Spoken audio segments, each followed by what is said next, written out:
Gandang araw sa bawat isa, purihin ng Diyos. At higit na mas malapit na ang pagdiriwang sa araw na ito kumpara sa mga nagdaan sa kapanganakan ng ating Panginoong Jesucristo.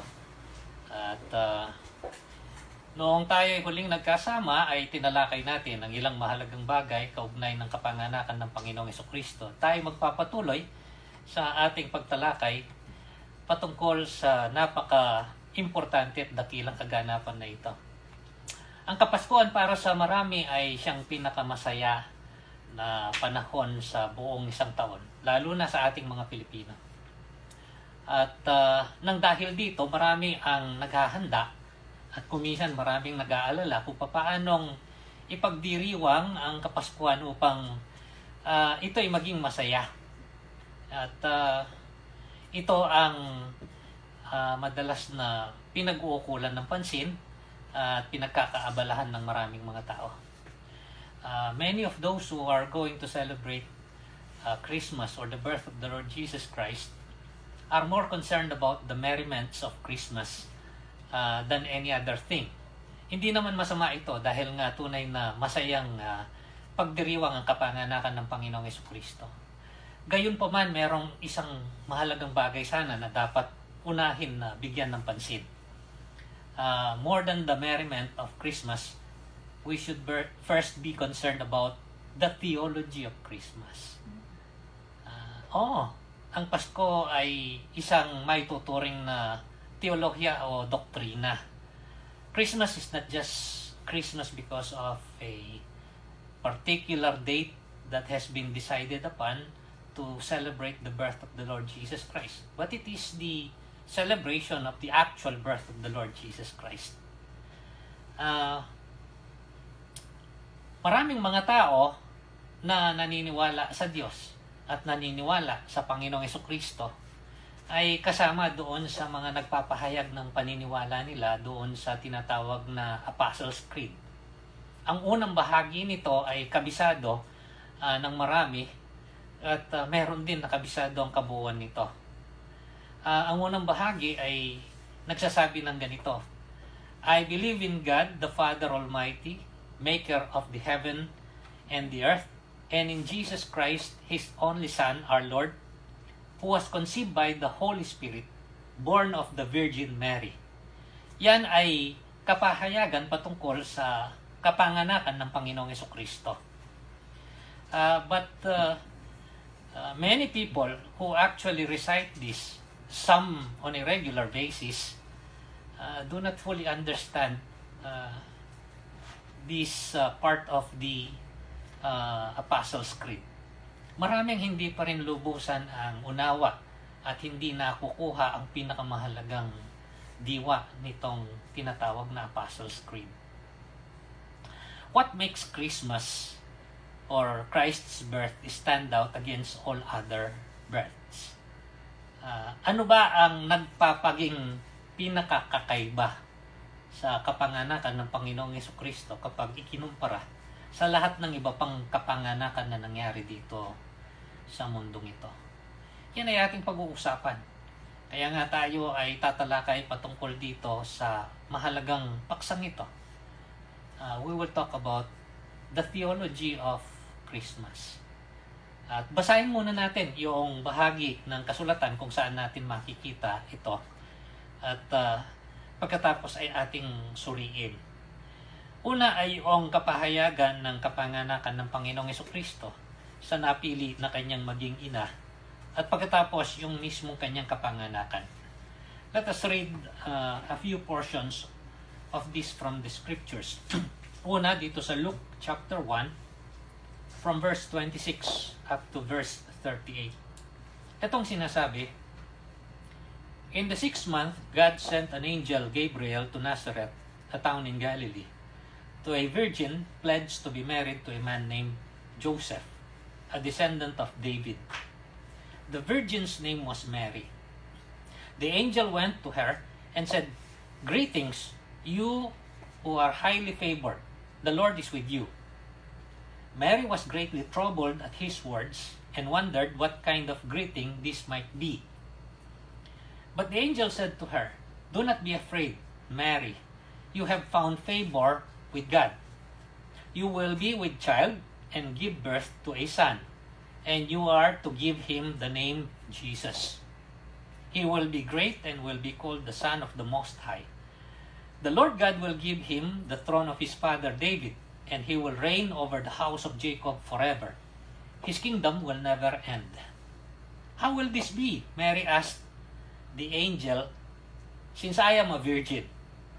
The angel answered, "The Holy Spirit will come upon you, and the power of the Most High will overshadow you. So the Holy One to be born will be called the Son of God. Even Elizabeth, your relative, is going to have a child in her old age, and she who was said to be barren is in her 6th month, for nothing is impossible with God." "I am the Lord's servant," Mary answered. "May it be to me as you have said." Then the angel left her. Ngayon tingnan natin yung mismong kapanganakan ng Panginoong Jesucristo na naitala naman dito sa Mark, yung kapahayagan nito sa Matthew. Sa chapter 1, from verse 18 to 24, this is what is recorded. This is how the birth of Jesus Christ came about. His mother, Mary, was pledged to be married to Joseph. But before they came together, she was found to be with child through the Holy Spirit. Because Joseph, her husband, was a righteous man, and he did not want her to expose her to public disgrace, he had in mind to divorce her quietly. But after he had considered this, an angel of the Lord appeared to him in a dream and said, "Joseph, son of David, do not be afraid to take Mary home as your wife, because what is conceived in her is from the Holy Spirit. She will give birth to a son, and you will give him the name Jesus, because he will save his people from their sins." All this took place to fulfill what the Lord had said through the prophet. "The virgin will be with child and will give birth to a son, and they will call him Emmanuel," which means God with us. When Joseph woke up, he did what the angel of the Lord had commanded him and took Mary home as his wife. But he had no union with her until she gave birth to a son and gave him the name Jesus. What makes Christmas unique?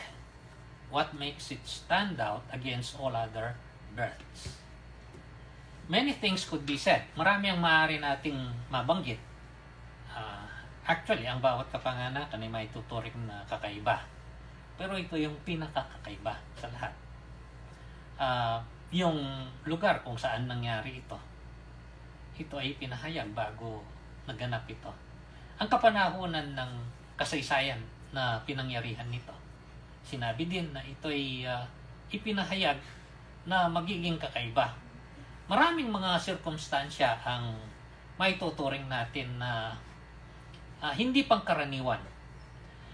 Yung pagkatawag ng pagtatala ng mga mamamayan upang sa ganon, kahit nakatira si Maria at saka si Jose sa Nazaret, sila'y pumunta doon sa Judea kung saan nandoon ang Bethlehem at doon naganap ang kapanganakan. Maging yung di pangkaraniwang pagbisita ng mga pastol na nagbabantay ng mga tupa sa parang. At pagkatapos ng ilang kapanahonan ay ang pagbisita ng mga dayuhan na tinawag ng mga pantas. Napakarami pang maituturing natin na kakaiba dito. But what stands out the most, ang pinakakakaiba sa kapanganakan ng Panginoong Hesus, na pinakakaibang kapanganakan, ay yung proseso at kaparaanan ng kanyang kapanganakan. The process and manner of his birth.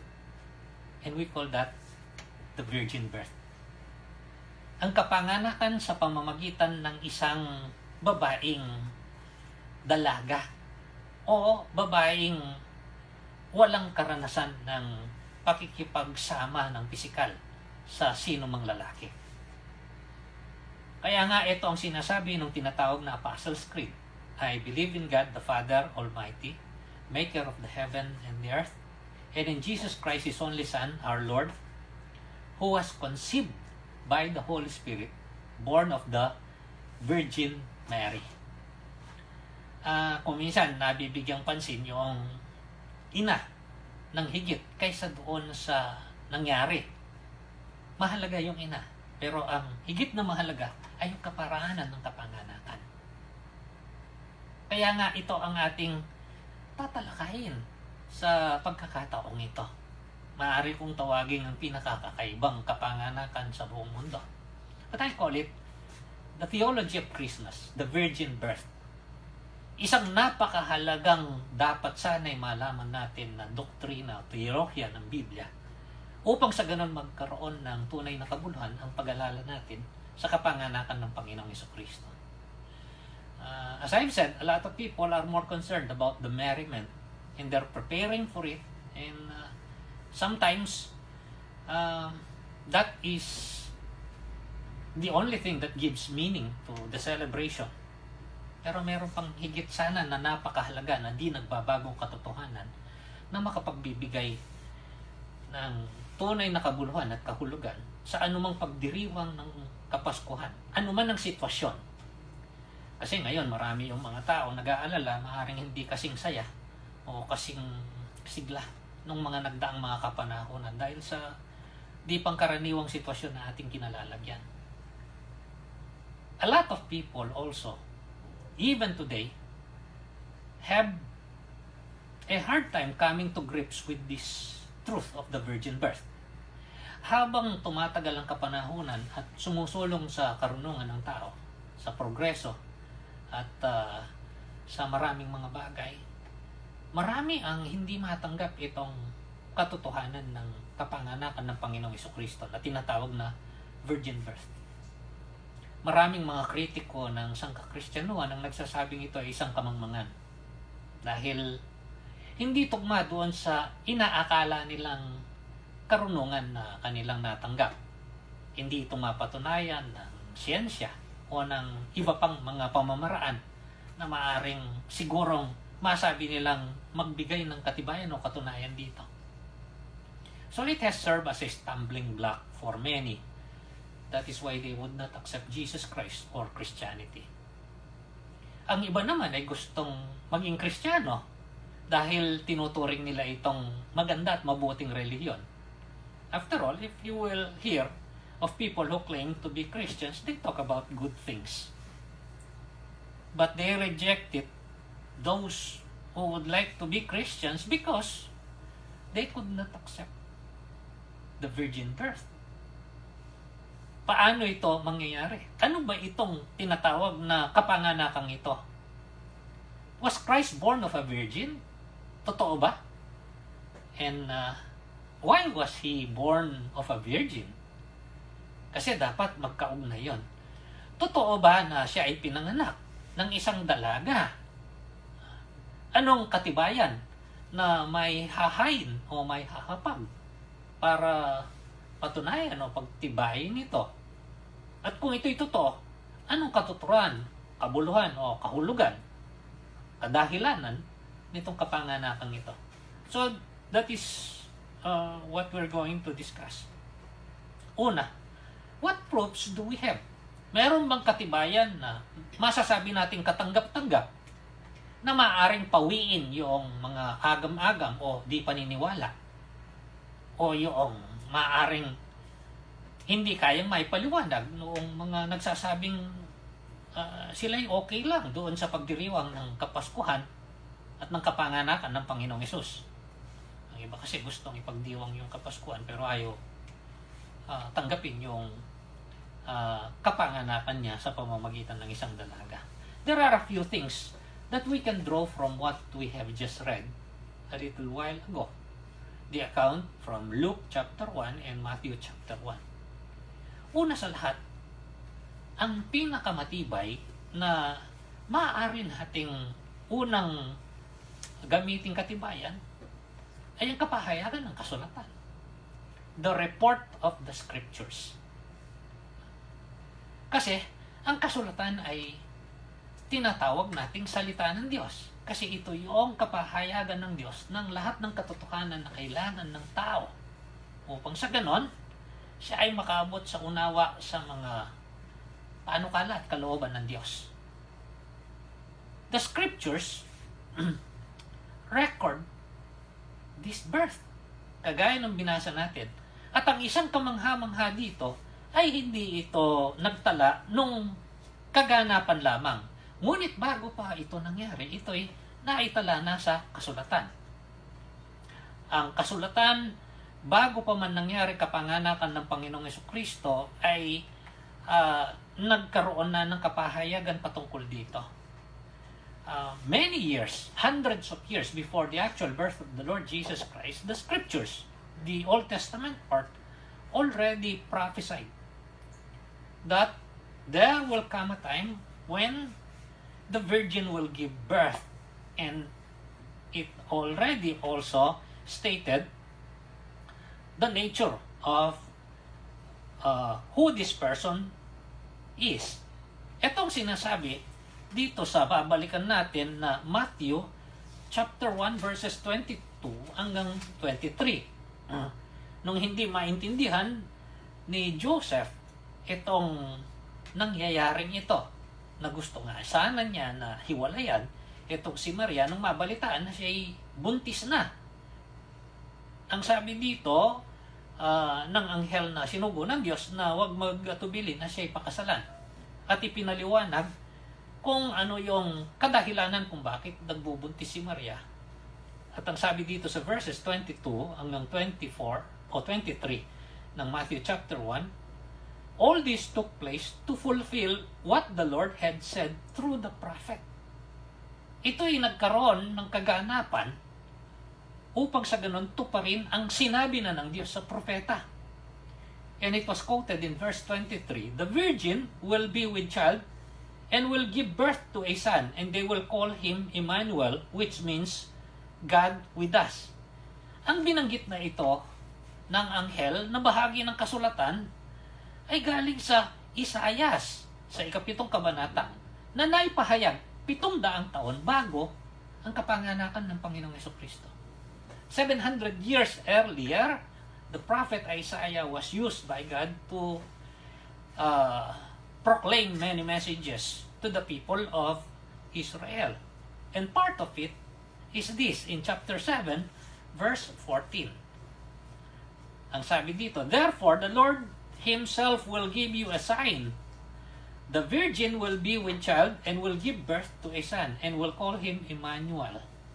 Ito yung ipinahayag nung anghel na sinabi ng propeta.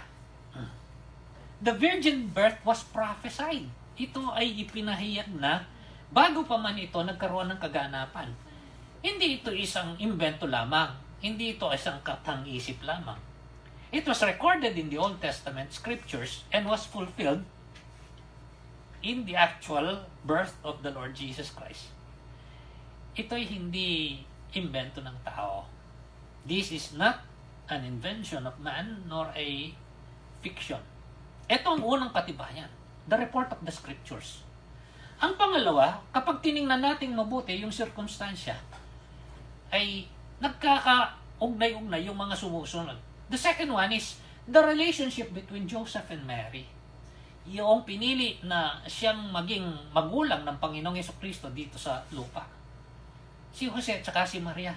Ano yung kaugnayan nila? Ang sabi doon, sila ay nakatakda na ikasal. Sila ay pinagkasundo na. They were betrothed or pledged to be married to one another. Ito isang gawi o kultura sa kapanahunan nila noon na pinagkakasundo ang isang lalaki at isang babae at maghihintay sila ng isang taon bago sila magsasama. Pero sila ay tinuturing na mag-asawa. Ito ay isang panahon ng paghahanda. Ito'y nabanggit dito. Kaugnay nito ay yung magkaibang reaksyon ng dalawang ito nung maganap yung pagbubuntis ni Maria. At kung ano yung kadahilan ng kanilang natanggap So again, we are putting together these proofs that will solidify our faith in this truth. The first one is the report of the scriptures. Hindi lang yung mismong pagkakatala dito na mapagkakatiwalaan, kundi yung naipahayag bago pa man nangyari ito. Pangalawa, yung relasyon ng dalawang taong ito, si Joseph at saka si Mary, na ang ibig sabihin, sila'y pinagkasundo, ngunit hindi nagsasama. Sa makatwid, wala pang nangyayaring physical na pagsasama ng dalawang ito upang magbunga ng isang sanggol. And now we will see, the third one will be the reaction of Mary when she learned about this and the reason given by the angel. Ito'y makikita dun sa bahagi ng Luke chapter 1. At ito yung sinabi nga ng anghel sa kanya. The angel said to her, "Do not be afraid, Mary," chapter 1 verse 30, "You have found favor in God. You will be with child and give birth to a son, and you are to give him the name Jesus." Sa verse 34, ang sabi ni Mary, "How will this be?" Mary asked the angel, "Since I am a virgin." Alam naman niya ang kanyang sarili. Alam niya na hindi pa siya nagkaroon ng anumang pakikipag-ugnayang physical o sexual kahit kanino. Kahit kay Jose na nakatakda na kanyang maging asawa. Paano mangyayari ito? Ang sabi niya. Pero ipinaliwanag nung anghel. Ang sabi nung anghel sa kanya, sa verse 35, the angel answered, "The Holy Spirit will come upon you and the power of the Most High will overshadow you. So the Holy One to be born will be called the Son of God." Ito'y sa pamamagitan ng paglukob sa iyo ng Espiritu Santo. At ang kapangyarihan ng kataas-taasan ang siyang magaganap upang magkakaroon ka ng anak. Kaya ang tatawag sa kanya ay anak ng Diyos. At ipinaliwanag nga nung anghel, kasi naman, walang imposible sa Diyos. So we saw the record of the scriptures, the relationship between Joseph and Mary, the reaction of Mary to the situation, and the reason given by the angel. Pero hindi lang siya ang involved dito. Si Joseph din ay involved. Kaya titingnan naman natin the reaction of Joseph and the reason given by the angel. Una sa lahat, alam ni Jose na wala pang nangyari sa kanila ni Maria. Kung paano alam ni Maria na wala pang nangyari sa kanila ni Jose. Kaya, nung malaman niya na si Maria ay nagbubuntis, nagpasya siya na siya'y hiwalayan. Dahil lang maisip lang niya na posibleng mangyari ay nagkaroon ng sexual na relasyon si Maria sa ibang lalaki. Hindi na siya naghangad na malaman kung sino man ito. Dahil siya ay isang tao naman na napakabuti, ang pinaka mabuti na inisip niya ay hiwalayan na lang niya si Maria. Pero siya ay kinatagpo ng anghel. So, if Joseph is the father of this child that Mary is bearing right now, why would he actually do this? Why would he try to divorce her? So, klaro ito. Binigyan ng kasulatan ng malinaw na paglalahad yung naging reaksyon ng dalawang taong ito at ang naging pagpapaliwanag ng anghel. At makikita natin parehas ang pagpapaliwanag ng anghel. He was enlightened by the angel na sinabi nito na si Maria ay nagbubuntis dahil ito ay sa pamamagitan ng kapangyarihan ng Espiritu Santo at hindi gawa ng kahit sino mang tao.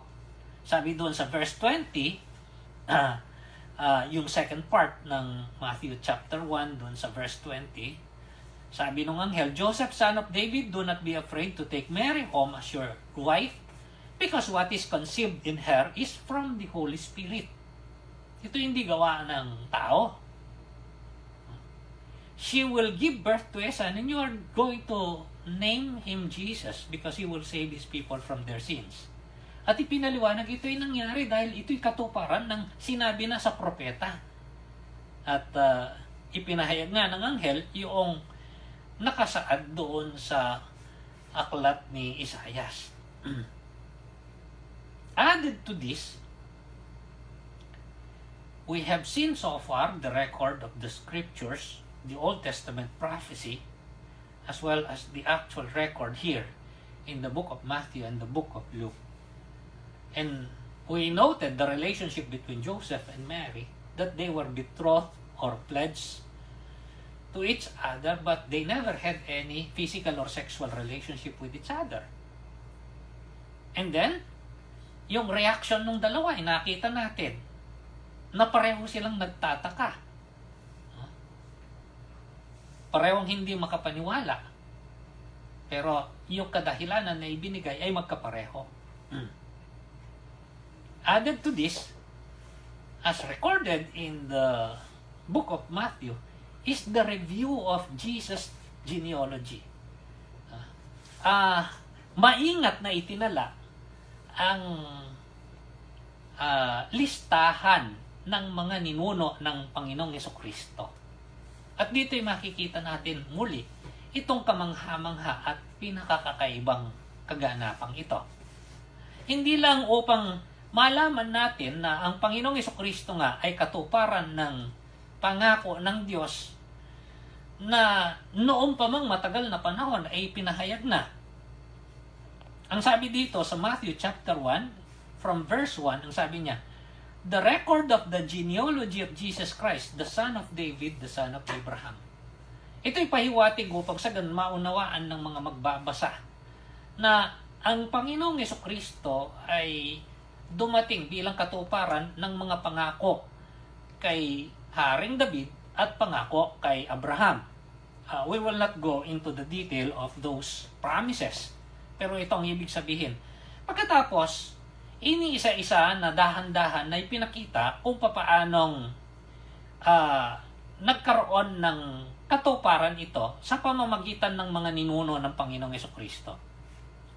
I will read from verse 2. Sabi niya, Abraham was the father of Isaac.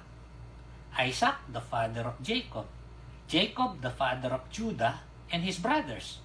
Judah, the father of Perez. So, ito yung pattern. Si Abraham ay ama ni Isaac. Si Isaac ay ama ni Jacob. Si Jacob ay ama ni Judah at ng kanyang mga kapatid. Si Judah ay ama ni Perez. Pero, kapag tinuntun mo itong talaang ito, na palagi ang ganun ang sinasabi, this person is the father of this person, and he is the father of that person, and he is the father of that person. Pero pagdating doon sa verse 16, doon sa huliang bahagi ng pagkukompleto ng talaang ito, ang sabi, and Jacob, the father of Joseph. Pagdating kay Joseph, dapat sanang aasahan natin, the father of Jesus Christ, ano? To complete the pattern. Pero hindi. Sabi, verse 16, and Jacob, the father of Joseph, the husband of Mary, of whom was born Jesus, who is called the Christ. Ang ibig sabihin, si Jose ay hindi ang ama sa laman ng Panginoong Jesucristo. Dahil nga ang kapanganakan ng Panginoong Jesucristo ay sa pamamagitan ng himala ng paglukob ng Espiritu Santo kay Maria na isang dalaga o ang ibig sabihin, wala pang pakikipag-ugnayang physical o sexual sa kanginumang lalaki. Matthew clearly records that Joseph, who became the legal father of Jesus, was not the physical or biological father of Jesus Christ. Makikita natin dun sa listahan. It does not say that Joseph was the father of Jesus.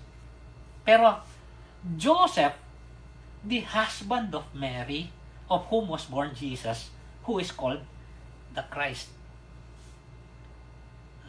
Even the other genealogy, meron pang isang talaan dun sa Luke chapter 3, ay nagpapakita ng Panginoong Yesus ay hindi anak ni Jose. Kundi, inari lang anak ni Jose. Look at this in Luke chapter 3. You will find in verse 23, it says, Now Jesus himself was about 30 years old when he began his ministry. Sabi dito, sa bungad ng pagtatala ng mga kanyang ninuno. He was the son, so it was thought of Joseph. Hindi sinabing he was the son of Joseph. He was the son, so it was thought of Joseph. Siya ay anak ayon sa nalalaman o iniisip ng marami ni Jose. Kasi nga, si Jose ay asawa ni Maria. At si Maria ang tunay na nanganak sa Panginoong Jesucristo. Pero, hindi si Jose ang ama ng Panginoong Jesucristo. All of this points clearly to the truth of what we call as the virgin birth. Kapanganakan ng dalaga. I believe in God, the Father Almighty, the maker or creator of heaven and earth, and in Jesus Christ our Lord, His only Son, our Lord, who was conceived by the Holy Spirit, born of the Virgin Mary. Jesus was born by the power of the Holy Spirit, was conceived and given birth by Mary without any other human instrument or human agency. It's a miracle. Ito isang dakilang himala. Ito ay nagkaroon lang ng kaganapan dahil sa kalooban at kapangyarihan ng dakilang Diyos. If we are to celebrate Christmas and find true meaning in all the merriments, it must have a foundation of truth to stand on. We should first be concerned about the doctrine or theology of the birth of the Lord Jesus Christ. Kung hindi, anong magiging kabuluhan nito na pangmatagalan pagkatapos ng lahat ng kasiyahan, ng lahat ng mga pagdiriwang? Kaya nga, yung mga tao malungkot pagkatapos ng pagdiriwang. Tapos na yung iba nga malungkot, parang natalo sila. Dahil siguro marami yung ginastos, marami yung kapaguran. Pagkatapos ng maiksing panahon ng pagsasaya, masaya nga naman, wala na. The next thing that we need to consider now is, if we understand this, that the virgin birth really happened, it is true. What are its implications? Anong kaugnayan nito sa atin? Anong relasyon nito sa atin? Why was Jesus Christ born of a virgin? What's in it for us? Ilang mga bagay. Ito'y makukuha natin dito at sa iba pang bahagi ng kasulatan. Pero ito ang pinakamahalagang dapat isaalang-alang. Una sa lahat, He was born of a virgin to assure us that He is sinless. Ang Panginoong Jesucristo ay walang bahid ng kahit anong kasalanan. The keyword here is sinless. Tandaan natin ang sinasabi ng kasulatan na ang kasalanan ay pumasok sa sangkatauhan sa pamamagitan ng isang tao, si Adan. Ito'y nakaugnay sa tala ng buong Biblia. Si Adan ang pinagmulan ng kasalanan at magmula kay Adan na isaalin ang kasalanan sa bawat nabuhay na nilalang. Ang kasalanan ay naisaasalin bilang binhi galing sa mga kalalakihan. Kaya nga ang sabi, ang lahat ay nagkasala at walang nakaabot sa kalwalatian ng Diyos. Romans chapter 3 verse 23. And yet, it is very important to note an important matter about how everyone has become a sinner. Ito ang sinasabi sa sulat ni Apostle Paul sa Romans chapter 5, dito sa verse 12. Therefore, sabi niya, just as sin entered the world through one man, and death through sin, and in this way death came to all men because all have sinned. Dahil yung kasalanan ay naisasalin sa pamamagitan ng kalalakihan. It is passed on. Sin was passed on from Adam to all his children. And to every male, it is passed on to every next generation. Parang yung apelyido. This may not be a perfect illustration, but I hope it suffice. Parang yung apelyido, kinasanayan natin, at least tayong mga Pilipino. I think it is being practiced in many parts of the world. Na ang bawat anak ay kinikilala ng dahil sa kanyang ama. Kaya nga ngayon, ang anak ay minamana ang apelyido ng kanyang ama. Just as a family name is passed on through the man, sin is passed on through the man. Ngunit nang dahil sa kapanganakan ng Panginoong Hesus sa pamamagitan ng pagbubuntis ni Maria, na wala namang naging kaugnayan sa kanginumang lalaki, hindi nasalina ng Panginoong Hesukristo ng anumang pagkakasala o kalikasan ng pagkakasala. He was born free from the sin of Adam because he has no human father. He was conceived and born without sin. Ito yung tunay na tinatawag na simplicado concebida. Immaculate conception. It refers to Jesus Christ, conceived without sin. This truth then leads to the second important implication of the virgin birth. Yung una, it assures us that Jesus Christ is sinless. The key word is sinless. The second one is, this qualifies him as the sole Savior. The key word is sole Savior. Ito ngayon ang nagbibigay ng kwalifikasyon sa kanya upang maging natatanging tagapagligtas. Kaya nga nung siya ay naipanganak, sinabi kaagad nung anghel, pareho kay Maria at kay Jose, kung anong ipapangalan sa kanya, Jesus. Dahil ang kahulugan nito ay ang Diyos ang nagliligtas. They were told that they should give him the name Jesus because he will save his people from their sins. Only a sinless man can save sinful men. Kasi malinaw ang sinasabi ng kasulatan na ang lahat ay nagkasala at hindi nakaabot sa kaluwalhatian ng Diyos at ang kaparusahan sa kasalanan ay kamatayan. Hindi maaaring pagbayaran ng isang makasalanang tao ang kasalanan ng kanyang kapwa. Pero ang Panginoong Hesus na walang pagkakasala ang siyang natatanging kwalipikado upang magligtas sa sino mang makasalanan. 2 Corinthians chapter 5 verse 21 also written by Apostle Paul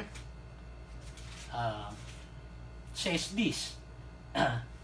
Ang sabi dito sa 2 Corinthians chapter 5 verse 21, God made him, referring to Jesus Christ, who had no sin, to be sin for us, so that in him we might become the righteousness of God. Ginawa siya na wala namang kasalanan na siyang maging kasalanan para sa atin. Kasi siya yung tumanggap ng kabayaran o kaparusahan sa kasalanan, yung kamatayan, upang magkaroon tayo ng pagkakataon na maging matuwid sa harapan ng Diyos. The wages of sin is death, but the gift of God is eternal life through Christ Jesus.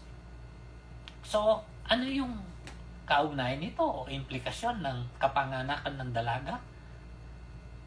Ang kapanganakan ng Panginoong Jesucristo na ipinanganak nang hindi naman nagkaroon ng pisikal o sexual na relasyon na si Maria. The first one is to assure us that He is sinless. Remember the keyword, sinless. To qualify Him as the sole Savior, tanging tagapagligtas. Ikatlo, to identify Him as the Son of God. Upang siya ay pakilala bilang anak ng Diyos. Ang ibig sabihin, siya ay Diyos na nagkatawang tao. Luke chapter 1 verse 35 states this clearly. Ang sabi kay Maria nung anghel, the angel answered, the Holy Spirit will come upon you, and the power of the Most High will overshadow you. So that the Holy One to be born will be called Son of God. Anak ng Diyos. Hindi lang naman kay Maria. Kahit kay Jose, itong sinabi, Matthew chapter 1 verse 23, the virgin will be with child and will give birth to a son, and they will call him Emmanuel, which means God with us. Ang Diyos ay sumasa atin. Sinasamahan tayo ng Diyos. The virgin birth guarantees that Jesus Christ is God incarnate. Diyos na nagkatawang tao. Alam ko na ito ay isang misteryo na sa marami ay hindi matanggap ng minsanan. Pero itong sinasabi ng kasulatan. Sa maingat at masusing pag-aaral ng kasulatan, ito ay mapapatunayan. Nakakalungkot na merong mga tao na nagsasabing sila'y nananalig kay Kristo at tinatawag pa siyang tagapagligtas, ngunit ayaw siyang tanggapin bilang isang Diyos na nagkatawang tao. Ang Kristong kanilang kinikilala ay hindi ang Kristong ipinapakilala ng Biblia. He is God who became flesh.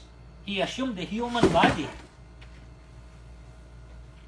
But He is God from the very beginning. Ito ay pinagtibay doon sa isa sa mga aklat ng Ebanghelyo din naman dito sa Juan, unang kabanata. In John chapter 1, you will find this. It is stated in categorical terms. Walang pasubali. Ang sabi dito sa John chapter 1, from verse 1, in the beginning was the Word, and the Word was with God, and the Word was God. He was God from the beginning. It speaks of the Word. Ang salita o ang berbo. Sabi dito sa verse 3, through Him all things were made, without Him nothing was made that has been made. In Him was life, and that life was the light of men. The light shines in the darkness, but the darkness has not understood it. Siya ang lumalang. Walang nalalang kundi sa pamamagitan niya. Sa kanya, nandoroon ng buhay. At ang buhay ay liwanag ng tao, ngunit dumating siya sa kadiliman at hindi siya naunawaan ng kadiliman. Sa verse 14 ang sabi dito, sino itong salita o berbo na sinabi? The Word became flesh and made His dwelling among us. Ang salita ay nagkatawang tao at nanirahan sa ating kalagitnaan. Ang sabi ng manunulat, si John, we have seen His glory, the glory of the one and only who came from the Father, full of grace and truth. Kaya nga, nung nasa wastong edad na at naglilingkod na ang Panginoong Jesucristo, sinabi niya sa kanyang mga alagad doon sa John chapter 14 verse 6, I am the way, the truth, and the life. No one comes to the Father except through me. Ito yung kaugnayan nito. Remember the keywords. Sinless. Walang bahid ng kasalanan. Sole Savior. Natatanging tagapagligtas. Wala nang iba pa. Son of God. Anak ng Diyos. Ang ibig sabihin, Diyos na nagkatawang tao. What else? What other implications are there? Not only to identify Him as the Son of God, to make Him known as the Son of Man. He is not only the Son of God, but He is also known now as the Son of Man. Kahit wala siyang ama na maaaring magsalin ng makasalanang kalikasan, siya naman ay pinagbuntis at ipinanganak ng isang ina, isang tao. This makes Him as human as we are, yet without sin. This means that He knows what it's like to be human. Hindi lang dahil siya ay mayroong sukdulang karunungan, kundi dahil siya ay nagpasakop sa karanasan ng isang tao. Ito sinasabi dun sa Philippians chapter 2, verse 5 hanggang verse 8. Sa himok at panawagan ni Apostol Pablo na magkaroon tayo ng kaisipan na kagaya ng Panginoong Jesucristo. Siya yung pinakadakilang halimbawa, kanyang binigyang linaw ito. Apostle Paul exhorted the Philippians to have the same attitude as that of Christ Jesus, the attitude of humility. How did he say that? In chapter 2 of Philippians, from verse 5, it says, your attitude should be the same as that of Christ Jesus, who being in very nature God, did not consider equality with God something to be grasped, but made himself nothing, taking the very nature of a servant, being made in human likeness, and being found in appearance as a man, he humbled himself, and became obedient to death, even death on a cross. Siya'y nagkatawang tao.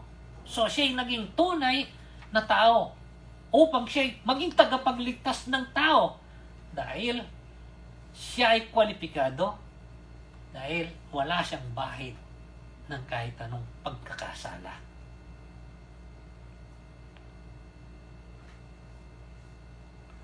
These are the implications of the virgin birth. To assure that He is sinless, to qualify Him as the sole Savior, to identify Him as the Son of God, to make Him known as the Son of Man, and finally, to testify of His sovereignty. Isang pagpapatotoo na siya yung merong pinakamataas na kapamahalaan sa lahat ng bagay. Siya yung may ultimong sakop o saklaw sa lahat ng bagay. It was stated in very clear terms in Luke chapter 1, verse 35-37. The angel answered, the Holy Spirit will come upon you and the power of the Most High will overshadow you. So the Holy One to be born will be called the Son of Man. Even Elizabeth, your relative, is going to have a child in her old age. And she who was said to be barren in her 6th month, for nothing is impossible with God. Malinaw ang sabi doon sa John chapter 1. He created everything, and nothing that has been created was created without Him. If He can create everything out of nothing, and if He can sustain everything because of His power, then being born of a virgin is not impossible. Ito sana ay siyang maging saligan o batayan ng pagdiriwang. The greatest, simplest expression of this is known by many. John 3:16. These are all consistent. They are congruent. For God so loved the world that He gave His one and only Son, that whoever believes in Him shall not perish but have eternal life. Itong diwa dapat ng Pasko. Kung bakit posible ito? Of course, yung kaganapan ng lahat ng ginawa ng Panginoong Yesus ay hindi nakatala dito sa kanyang kapanganakan. Dahil ito lang ang pasimula upang sa may sa katuparan yung kanyang pagkakaloob ng kanyang buhay bilang katubusan sa kasalanan ng sangkatauhan. Pero nagpasimula ito dito sa mundo sa pamamagitan ng kanyang kapanganakan, at ang kanyang kapanganakan ay tinatawag na kapanganakan sa pamamagitan ng isang dalaga, the virgin birth. I believe in God the Father Almighty, maker of the heaven and earth, and in Jesus Christ, His only Son, our Lord, who was conceived by the Holy Spirit, born of the Virgin Mary. Because of the virgin birth, Christ's birth, we call it Christmas, we have a Savior. His work is guaranteed because He is sinless. We have God with us and in us because He is the Son of God. We have a God who understands us, full of compassion, because He is the Son of Man. And we have someone who not only saves us, but sustains us, provides for us, because He is powerful enough, because He is sovereign over everything. Nawa ito yung maging tunay na diwa na tinutungtungan ng ating pagsasaya at pagdiriwang. This theology or doctrine should undergird all our celebrations and merriment, so that after all the enjoyment, after all the festivities, the joy, the peace, the assurance will remain. Naway magkaroon ng masayang pagdiriwang ang bawat isa sa ating lahat. Tayo magpasalamat sa ating dakilang Diyos. Salamat po aming dakilang Diyos. Tunay nga na kamangha-mangha ka at kamangha-mangha ang iyong mga gawa. Even the best fictional writer could not invent or conceive this. Most of fictional works are based on the miracles, the unusual things that are recorded in your word, O God. Marami ang mga invento, katang-isip ng mga tao na na-enjoy ng marami ginagawang aklat at kuminsan ginagawang batayan sa mga pelikula. Pero walang makapag-iisip nito. Ikaw lang, O Diyos, dahil Ikaw ang pinakamatalino, Ikaw ang pinakamagaling, Ikaw ang pinakamakapangyarihan, Ikaw ang pinakadakila. Salamat po sa iyong gawa.